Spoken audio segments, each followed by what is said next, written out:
Your voice has healed me, human, now let me sing just for you.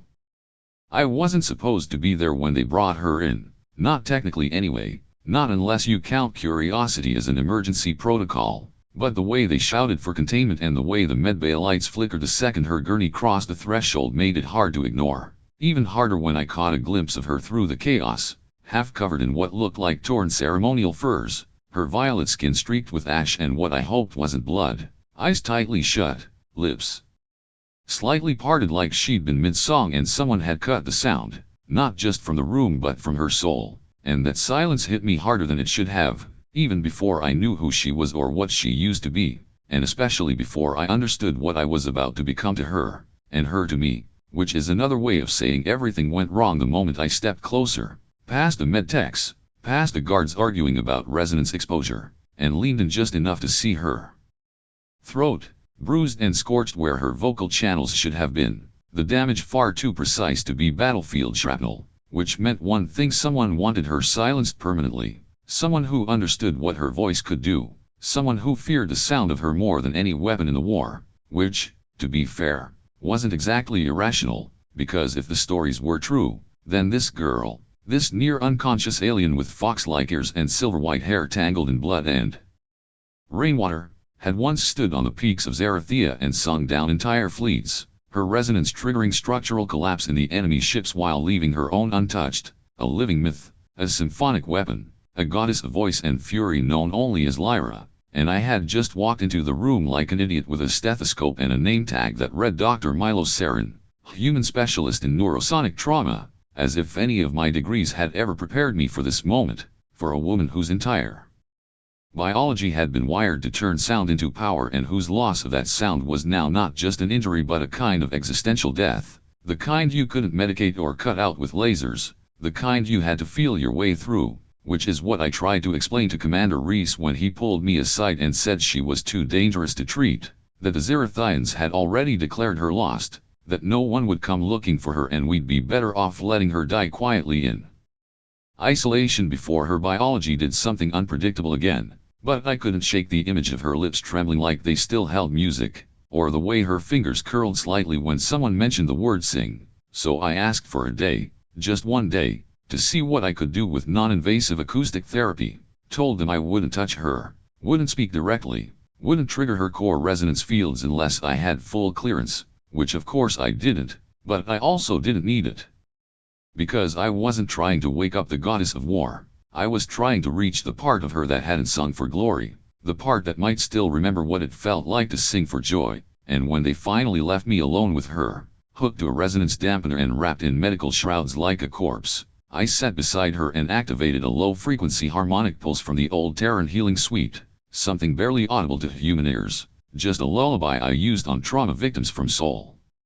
For when their nervous systems forgot how to regulate breath, and for a while nothing happened. Just a soft hum of machines and the occasional twitch from her exposed ear tips, until the 5th hour, when the pattern shifted, not in the device but in her, a subtle echo building behind the signal, like she was singing back through muscle memory alone, like her body was trying to remember itself through the only language it still trusted, and in that moment I leaned forward, forgetting every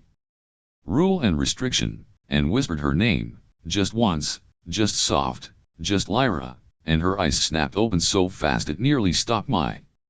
She didn't speak again for several minutes after that, and I didn't push her because something about the way she looked at me made it impossible to breathe too loudly, like the air between us had become something fragile, like a string of vibration that could snap if mishandled, and all I could think about was how wrong this should be, how unethical and irresponsible and dangerously unrepeatable, but also how irrevocably real it felt, not the textbook kind of real but the type that crawled under your skin and wrote new rules in your bloodstream, and the worst part was I couldn't look away, not from the faint glow of her irises as they watched me in a way that felt less like sight and more like sonar, not from the quiet tension in her lips as if they were forming songs only she could hear, and definitely not from the way her hand still hovered near my throat like she wanted to touch again but wasn't sure if I'd survive it twice, and I didn't know if I would either, because the last contact had done something to me. Not just emotionally but biologically, like some kind of latent receptor had been activated in my nervous system that I didn't know humans even had, and as the soft hum of the room settled back into a rhythm I hadn't noticed was missing, she finally spoke again, this time with a tone that wasn't quite curiosity and wasn't quite command but something deliciously dangerous in between, and she said, "What did you do to me?" And I told her the truth, or at least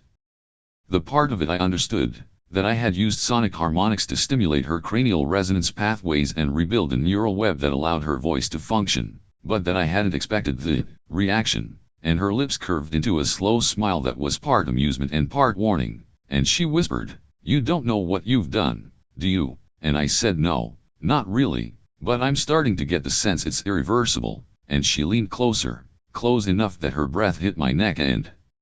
made my skin burn in the best possible way, and she said, "You didn't just heal me, you called to me," and when a Zerathian responds to that call, it's not just physical, it's biological, emotional, chemical, instinctual, it's everything, and I'm not supposed to feel this way about a human, and yet here I am, unable to stop hearing your voice inside me like it's mine, and I tried to back away then, not because I wanted to but because I had to, because I was still a doctor and she was still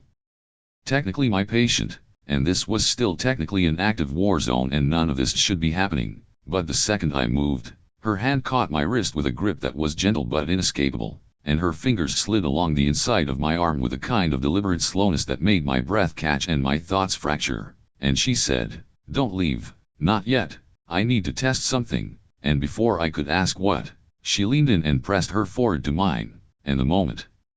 our skin touched again, the air lit up. Not literally but it might as well have, because every nerve in my body flared to life and I could feel her song again, not as sound but as sensation, like warmth, and gravity and electricity all dancing along my bones, and she exhaled softly and said, "Yes, it only works when you're near," and then, without waiting for permission, she shifted on the gurney and pulled me forward until I was sitting right beside her, our knees touching, her gaze locked on my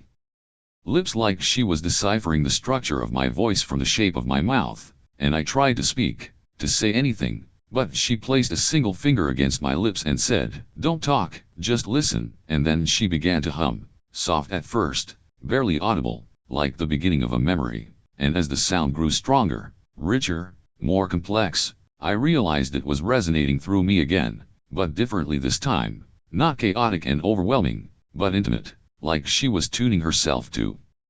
me, matching her frequency to my heartbeat, and the sound made the air in the room thrum with tension, thick and charged. It should have ended there, in that quiet moment where her breathing softened against my chest and the echoes of her voice faded gently into the walls, but nothing about Lyra had ever been quiet for long, and even in the afterglow of our impossible connection, something was already stirring beneath the surface, something sharp and wrong. Because when the resonance monitors began to flicker again, not in rhythm this time but erratic and jagged like a broken heartbeat, I felt a shift in her body before she did, a subtle tightening of muscles, a sudden cold in her skin, and then her head jerked up like she'd been struck, her pupils contracting, her breath catching with a sound that wasn't pleasure or relief but raw alarm, and her voice came out hoarse and strangled as she said, "They're coming," and I didn't ask who, because her tone didn't leave room for doubt, and before I could even stand, the medbay's primary lights surged and popped like glass under pressure, plunging us into emergency red, and across the room, the door lock hissed and failed, not from any command I recognized but from something deeper, something inside the resonance field itself, as if her voice had awakened a system none of us knew still existed, and then they appeared, not through the hallway like anyone rational would expect but through the walls, stepping out of thin air with a shimmer of phased displacement, tall and pale and utterly wrong, Zerathian inquisitors in full resonance armor. Their faces masked in expressionless silver, their hands shaped not for violence but for containment, and Lyra shrank against me in a way that didn't match the warrior goddess myth, not even remotely, and I realized with a shock that these weren't soldiers coming to finish her off, they were collectors, designed not to kill her but to retrieve what they saw as property. And the way their heads turned in perfect unison when they saw us tangled together on the floor made every hair on my body stand up, not from fear of death but from the bone-deep certainty that we had violated something sacred in their eyes, and Lyra hissed low under her breath and said, "Don't move," and I obeyed not because I trusted them but because the tone in her voice carried the weight of someone who had survived them before, and she reached for the medical tray and palmed a resonance disruptor so small I hadn't even noticed it during intake, and she pressed it to her neck and said in a whisper that almost shattered me, "If they take me again I won't come back," and before I could stop her she activated it, the device surging with a shriek of interference that made the Inquisitors stagger and flicker at the edges like disrupted holograms, and that was the only opening I needed, so I grabbed her arm and pulled her up and we ran, barefoot through corridors not meant for escape but for silence and order, alarms screaming now in true chaos as the station's internal defense protocols tried and failed to understand what kind of threat they were dealing with, and I could feel the pulse of her voice even as she didn't speak, radiating off her skin like a storm building just beneath the surface, and as we ducked through the maintenance hatch near Med-C storage, she looked at me and said with quiet fire, "I didn't think you'd run with me," and I answered, "I didn't think I could let you go," and she smiled then, just a flicker, and said, "You're in this now, no turning back," and I believed her because her voice had already changed me in ways I couldn't explain. But none of that mattered as the ceiling above us cracked with the impact of a phased lance and dust rained down and Lyra screamed without sound and every light in the hallway burst at once, and when I opened my eyes again we were in darkness, pure and absolute, but I could still feel her, still hear the whisper of her presence in my bones, and then her hand found mine and squeezed hard and she said, "There's a ship in Dock 9, but it's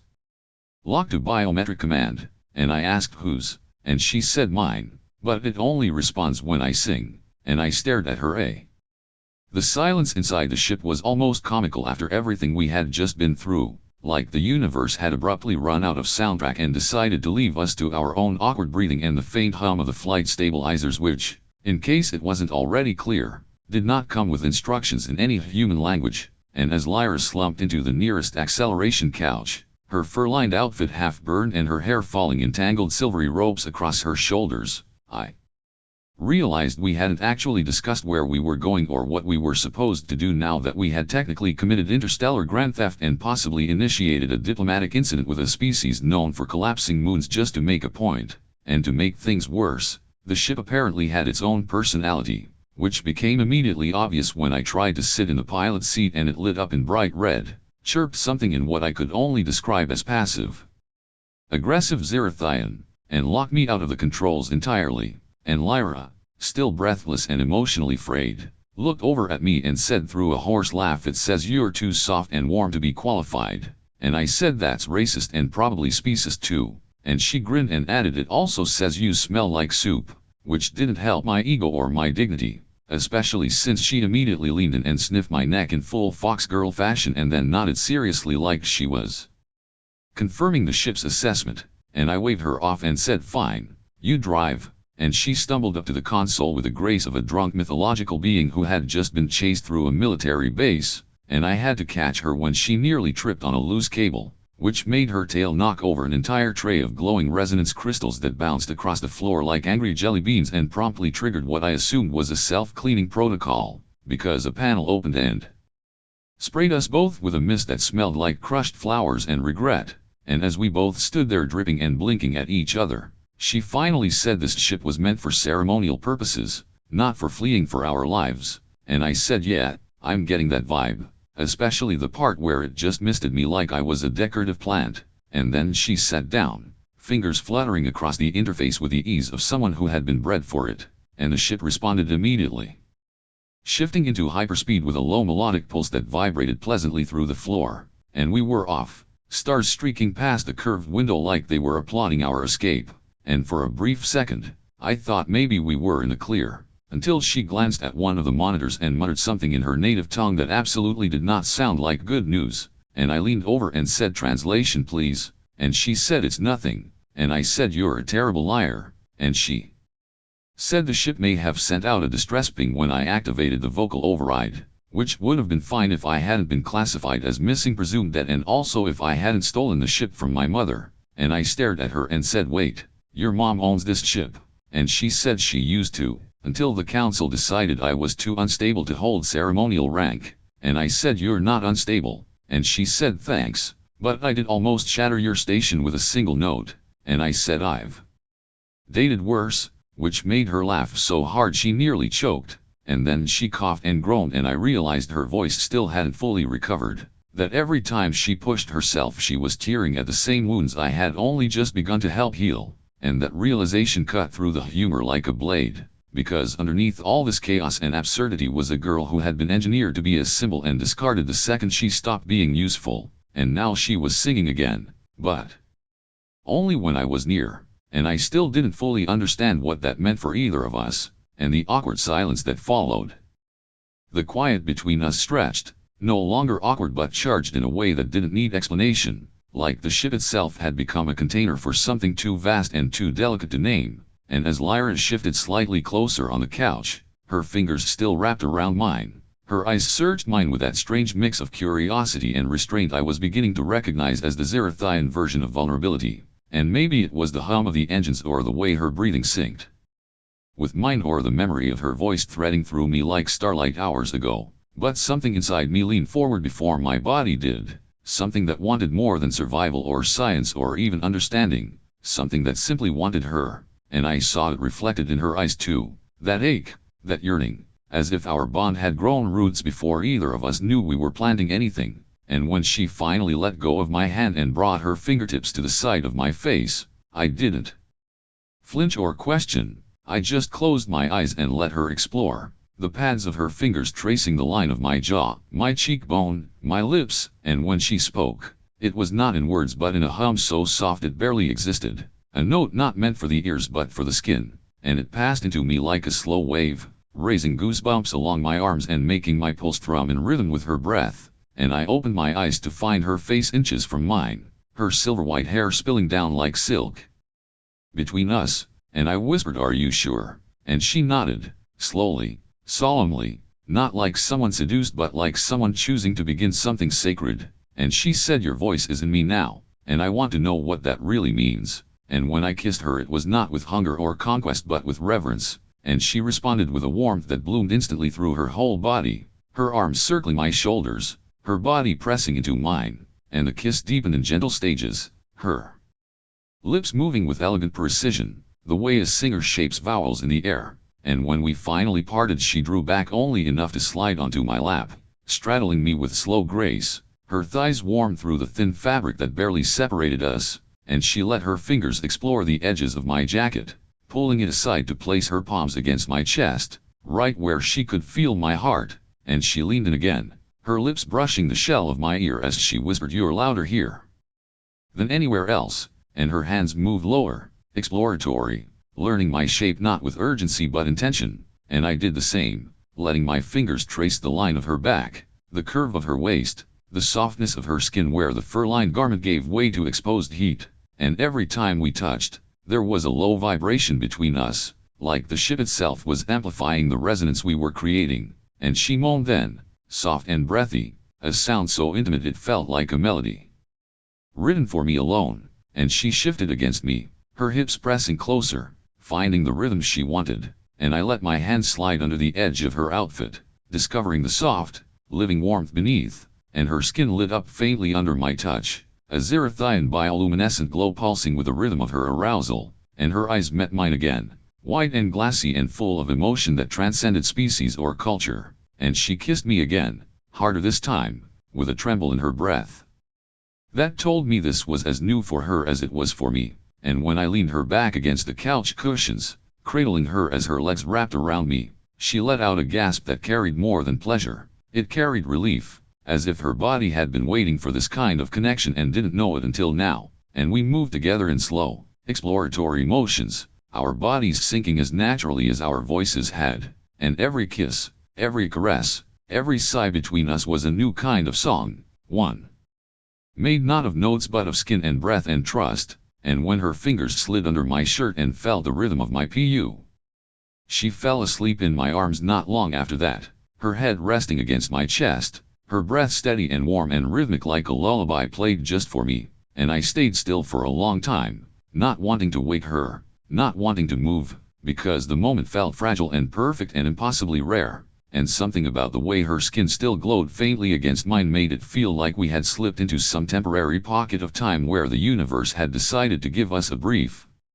reprieve from the chaos waiting just outside the ship's hull, but of course it couldn't last, and I knew it. even before the comms panel lit up with a blinking red glyph I didn't recognize, even before the ship let out a low pulse like a warning cough in the dark, and I gently eased Lyra off my chest, careful not to disturb the peaceful curl of her fingers against my arm, and walked barefoot across the softly humming floor to the command interface, rubbing the sleep from my eyes as I tapped the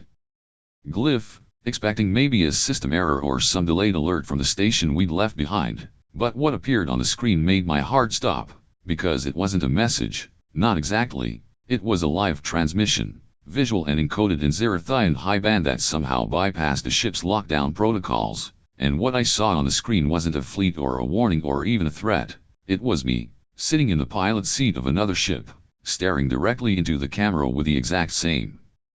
expression I was making now, only his eyes were colder, sharper, and when he spoke, his voice was mine, down to the cadence and hesitation, but what he said chilled me deeper than anything I had ever heard in my life, and he said, "I see you finally bonded with her, took you long enough," and then he leaned back in his chair and added, "But it's too late now, you've already triggered the sequence," and the ship's systems began to pulse in time with his words like they were reacting to some embedded command I couldn't see, and I stumbled back from the console just as Lyra woke up with a gasp, her hands shooting to her throat like she'd been choked in her sleep. And she screamed Milo, her voice cracking and raw again, and I rushed to her and asked what was happening, and she said, "Someone's singing through me, someone's using my resonance," and before I could even respond the ship shook violently, not from external force but from internal reaction, and I looked back at the screen where my double was still smiling, and he said, "Did you really think you were the only one?" And I realized then that whatever had happened to me during the healing process, whatever bond had formed between us, it hadn't been an accident, it hadn't been random, it had been initiated, orchestrated, and exploited, because the version of me on the screen wasn't just a clone or an echo, it was the original, or maybe I didn't know anymore, and the ship's systems began flashing through sequences I didn't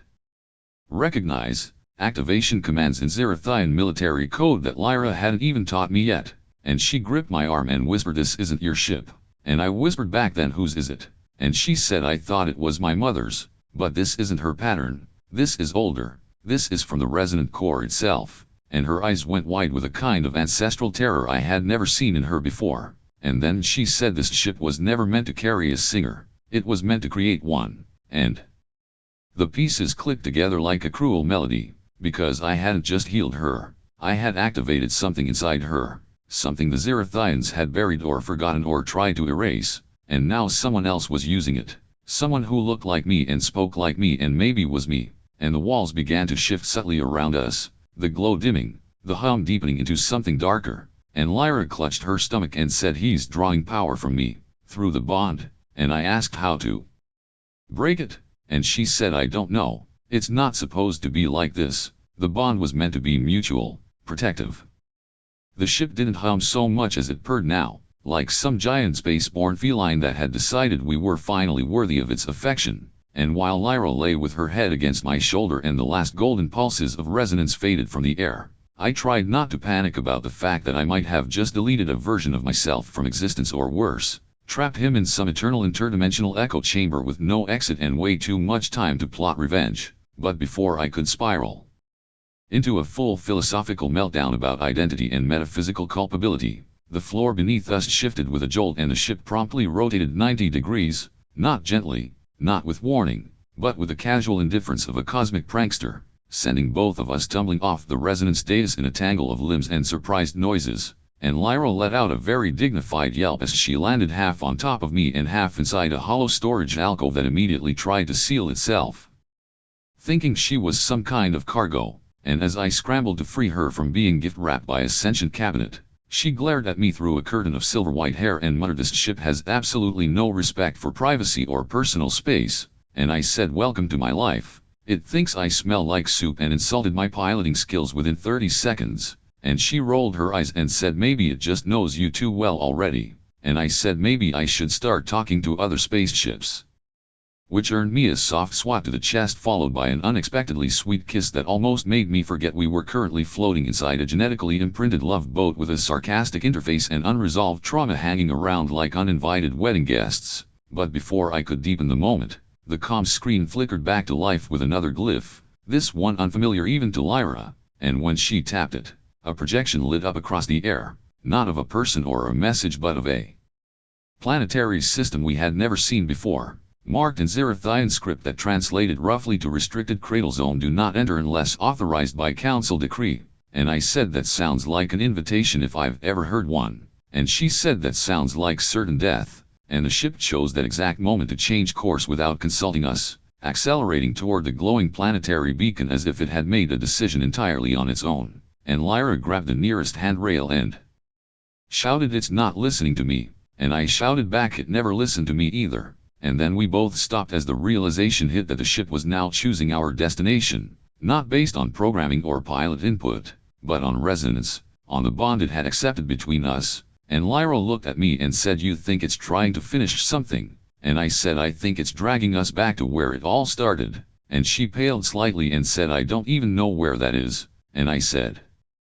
"Well, we're about to find out," because outside the window a pale blue planet had begun to fill the viewport, ringed with strange hexagonal patterns in the upper atmosphere that shimmered like woven crystal, and as we descended, the air grew thick with harmonic interference, not threatening but oddly familiar, like the leftover chords of a song we hadn't finished singing, and when we landed, the ship hissed open like a sigh, revealing a world of towering spires and glass-like vegetation that hummed in low tones when we passed, and Lyra whispered, "This isn't Zarathia, this is older, this is pre-resonance era," and I said, "Are we standing in an ancient space temple that literally sings at us?" And she nodded slowly and added, "This place was only spoken of in myth, the origin of the first singer, the mother voice," and then we both jumped because a massive pillar nearby let out a deep thrumming sound and began unfolding like a flower, revealing a central chamber with a hovering sphere of light that pulsed in perfect time with Lyra's heartbeat, and she stepped forward cautiously, reaching toward it. The ramp sealed with a low chime that sounded almost like a heartbeat, slow and steady, and I found myself exhaling for the first time since the revelation that I might be some kind of resonance-born mistake, a living anchor pulled from probability because I dared to care too deeply for a girl who was never meant to sing for me. But as Lyra slid her hand into mine and laced our fingers together, her eyes wide with emotion that defied language, I felt something shift inside me, not fear or guilt, or even doubt, but clarity, the quiet kind that arrives after the storm has screamed itself hoarse, and I realized that whatever I had become, however I had been created or summoned or rewritten into existence, it no longer mattered, not in the face of the way she looked at me, not in the way her pulse matched mine when we stood close, not in the way her voice had chosen to rise only when I was near, because that kind of connection didn't come from programming or prophecy, it came from something older and messy and painfully beautiful, and as the ship lifted gently from the crystalline surface of the ancient world, leaving behind the echoes of a song we had rewritten together, Lyra turned toward me and said, "I don't care what they said, you're not a mistake, you're the reason I'm still singing," and I smiled even though my throat was tight and said, "And you're the reason I want to listen to anything at all," and for a long time we just floated, not through space, not toward war, or destiny or destruction, but through a quiet corridor between stars, letting the resonance between us settle into something warm and permanent, and we didn't speak because we didn't need to, not when the hum of the ship curled around us like a soft blanket, not when the lights dimmed in response to our breathing, not when her head rested on my shoulder and my hand rested over her heart and everything in the galaxy outside those walls could have collapsed without us noticing, because for once, we were exactly where we were meant to be, and maybe that should have been the end of it. The story tied up with the softness of shared silence and the comfort of touch, but fate, or the universe or whatever force had been playing cosmic puppet master from the start wasn't quite done with us yet, because somewhere between then and later, the ship changed course again, not violently, not with sirens or flashing alerts, but with the same gentle decisiveness it had shown when guiding us to the forgotten cradle world, and when Lyra stirred and blinked at the new starfield on the screen, she said, "That's not where we were headed," and I said, "Do you want me to try reasoning with it?" And she said, "You can't reason with something older than time," and I said, "Then let's at least ask nicely," and I placed my hand against the console like she had done, but this time the ship didn't repel me or argue. It just sang a single soft note that filled the room with warmth, and Lyra gasped and said, "That's a reply," and I said, "To what?" And she said, "To me, to my original song, the one I thought was broken forever, and then she placed her hand next to mine and the two tones fused into a third, richer sound that seemed to unfold a path before us, and I asked her, "Do you trust it?" And she looked at me and said, "I trust us," and that was enough. So we let the ship take us, and it brought us to a place I couldn't describe with star charts or coordinates, a space between known systems, a hollow in the black, filled with light, a kind of cosmic amphitheater built not of matter but of resonance, with shimmering waves of energy spiraling like petals in every direction, and in the center was a structure that pulsed with music we couldn't hear but could feel in our bones, and Lyra stepped toward it without hesitation, drawn to it like breath to song, and I followed her not because I understood what it was but because I understood her, and when we reached the core she turned to me and said, "This is where the resonance began, not just for me, not just for my people, but for everyone, even humans, even you," and I sighed.